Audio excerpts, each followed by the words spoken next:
Hi everybody, and a warm welcome back to Maple Leaf Customs. I'm Andrew, and on the bench today is a Hot Wheels 2020 Jeep Gladiator. Gotta love a Jeep. Any Jeep. It's one of the all-time toughest off-road vehicles ever. This is my entry to the July Four Horsemen Invitational, and I've got to turn this into a flatbed tow truck. The Four Horsemen are Paul from Diecast Graveyard, Xavier from Diecast Show Customs, myself, and this month's guest horseman, Evan from Mid-Island Custom Diecast. Here you can see the casting and the theme for August, so make sure you've got yourself a Nissan 370Z and join in with us because that's going to get your name and your custom build out there in front of a whole lot of new viewers. The Gladiator is a midsize pickup truck that was introduced at the 2018 Los Angeles Auto Show and went on sale in the spring of 2019. Based on the same platform as the Wrangler JL, the Gladiator is Jeep's first pickup truck since the Comanche was discontinued in 1992. The Gladiator is available in base sport models, mid-level Sport S, the luxurious Overland, desert racing ready Mojave, and the off-road ready Rubicon. As already mentioned, the theme for this month's invitational is to convert the Gladiator into a flatbed tow truck, which is going to require, first of all, cutting it in half, sanding and filing that down until the edges are smooth, and then I'm going to have to search for a mate piece that will suit the back half of the tow bed. And this is a no-name model that I don't mind cutting up at all, so a little more disassembly in the same fashion. Not going to use the interior or the windshield here. I'm just after this tow bed. I especially like the double axles back there because that's the strong, beefy look that I'm going for today. Whenever you find the need to use your jeweler's saw, please use some kind of secure piece of equipment like this small bench vise that I make use of all the time, something to keep your fingers away from those serrated blades. They will nip off the end of your finger like nothing. I'm doing a little more cutting because I decided I didn't like that wind deflector on the top of the tow bed. So off it comes, and now I'm adding a large flat surface area on both the front and the back halves, so there's a better gluing surface like this. If it was just around the edges of the casting, that would not be secure enough. I guess you could always go full JB weld on the inside seams. There's the Mojave version in action.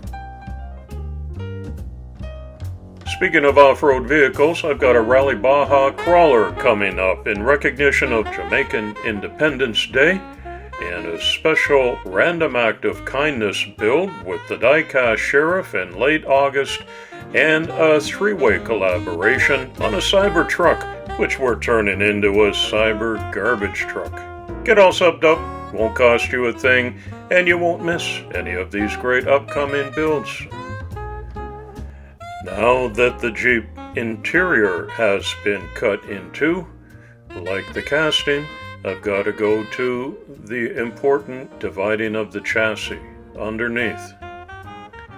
So I took care of that, also with the jeweler's saw. Here's a dry fit just to see. There's the glass that didn't need to be cut, the interior piece, and the chassis. There's the first half. Now I've got to repeat that on the back. It has a chassis that has to be separated, like so. And there's the back half. The community shout-out goes to this month's guest horseman, and that's my good Canadian friend Evan from Vancouver Island. Evan's channel has been rather dormant lately, but you can see the most recent build he did was on my Canada Day Invitational, and we are excited to have him as our guest this month. So follow the link that I left in the description, give Evan a thumbs up and a hello, and let him know you came by from MLC.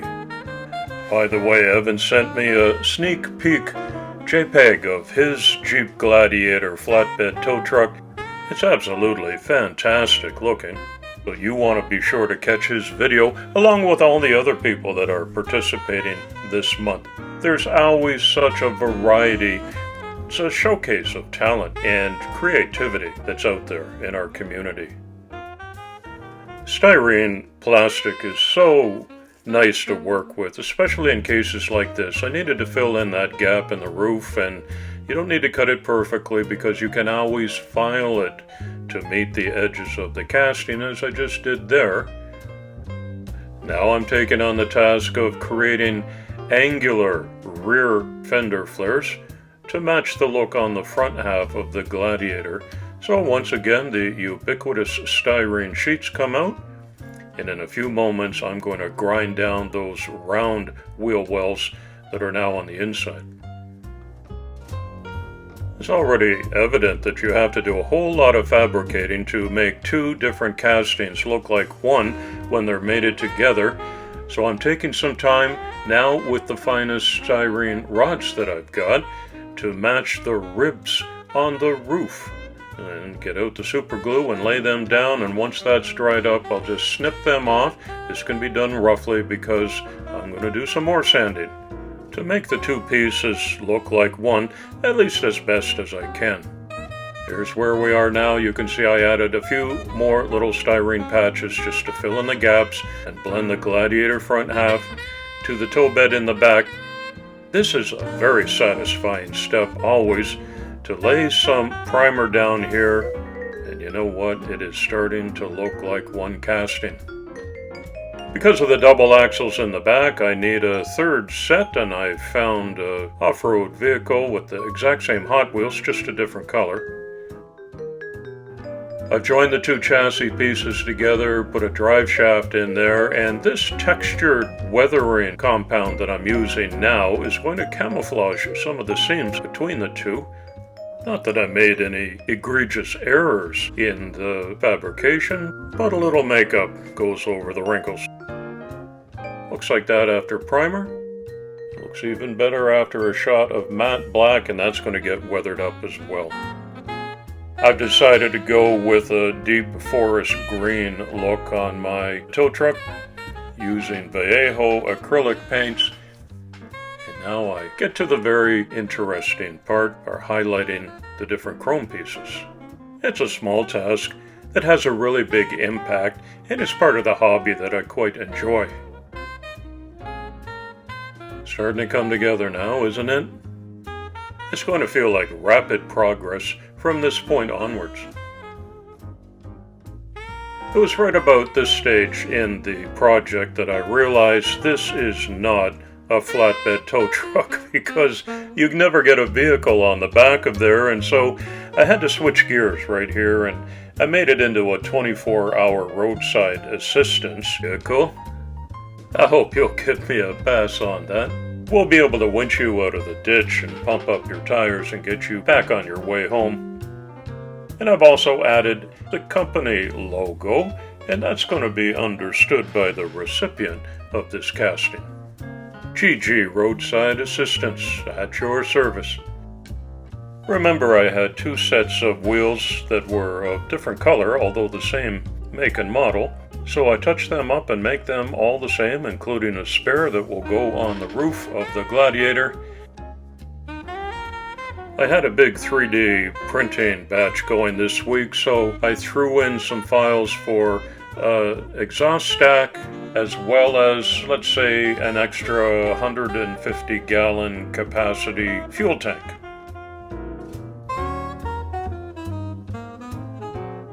Touch that up with some acrylic craft paint that I've got handy.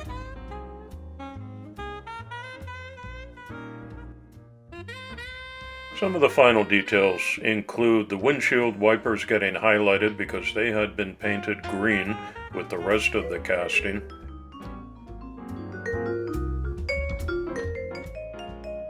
a little bit of silver weathering to bring out the bands that hold the gas tank in place. And now I want to make this look road worn. It's not rusted out or anything like that. GG keeps his whole fleet in good shape, but some weathering and some panel liner go a long way to bringing out the road worn look that I'm after here. What do you think? I even put a couple of intentional oil spills in the flatbed in the back. The matte clear coat went over everything. That cured up overnight, and now I can put all this back together as one vehicle. Dual axles in the back. Here's the two chassis mated together into one unit. I'm very confident that everything fits together perfectly because I did so many tri-fits along the way of making this Frankenstein monster out of so many different pieces. The original tab from the tow bed still fits in the back and a single screw in the Gladiator front half. And off it goes, a beautiful roller. One final application of the textured compound, now that everything's back together, just to give it that final weathered look, like it's picked up some Canadian road grime. Now we can have a closer look. I think I've achieved a pretty authentic effect with the weathering, dusting, and the textured compound to look like a heavy-duty road service vehicle. You see, I did up the taillights and put a caution strip on the back. The company logos look clear and prominently placed. Heavily weathered on the bottom where most of the dirt and grime gets kicked up. And there's a winch on the back to pull you safely out of the ditch. Here's what the Gladiator looked like with the short bed and the motorcycles in the back a couple days ago, and now the finished product looks like this. I've added an air compressor and a jerry can with some spare fuel and a chunk of chain back there. All the things you'd want to have on a roadside assistance truck. I invite you to leave your respectful comment below and tell me what you think of this Jeep Gladiator conversion to a tow truck. As I pack this one up, it's going to get mailed to a special recipient by request. It was my pleasure to do this custom job for you, and I trust it'll find a special place in your display. Make sure to check out all of the other builds for this month's invitational. There's always a bunch of them. And I wish you a fine week. It's coffee time.